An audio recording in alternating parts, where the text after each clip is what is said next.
বলিউডের প্রখ্যাত প্রযোজক ও পরিচালক করণ জোহর সম্প্রতি ভারতীয় টেনিস তারকা সানিয়া মির্জার পডকাস্টে তার শৈশব ও ব্যক্তিগত জীবন নিয়ে খোলামেলা আলোচনা করেছেন। তিনি বিশেষভাবে তার ৮ বছরের যমজ সন্তান যশ ও রুহি নিয়ে নিজের দুশ্চিন্তা শেয়ার করেছেন।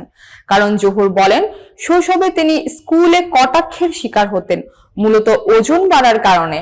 সেই অভিজ্ঞতার প্রভাব এখনো তার মনে আছে। তাই বাবা হিসেবে তিনি সন্তানদের স্বাস্থ্য ও ওজন নিয়ন্ত্রণের বিষয়ে বিশেষভাবে সচেতন। তিনি বলেন, শৈশবের সেই অভিজ্ঞতা থেকে শিখে আমি আমার সন্তানদের সব সময় বলি, চিনি খাওয়া বন্ধ করো। আমি চাই ওরা চিনি থেকে দূরে থাকুক। তিনি আরো উল্লেখ করেন, ছাত্রাবস্থায় ওজনের কারণে ফুটবল খেলায় সুযোগ না পাওয়ায় তিনি এখন চান তার সন্তানরা ভালো করে ফুটবল শিখুক।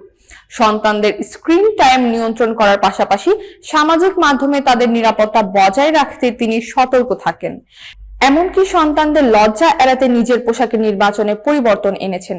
কারণ জোহরের যশ ও রুহি 2017 সালে সারোগেসির মাধ্যমে জন্মগ্রহণ করেন। তিনি বলেন, বাবা হিসেবে অতীতের অভিজ্ঞতা থেকে শিক্ষা নিয়ে তিনি সন্তানদের জন্য একটি স্বাস্থ্যকর ও নিরাপদ পরিবেশ নিশ্চিত করতে চেষ্টা করছেন।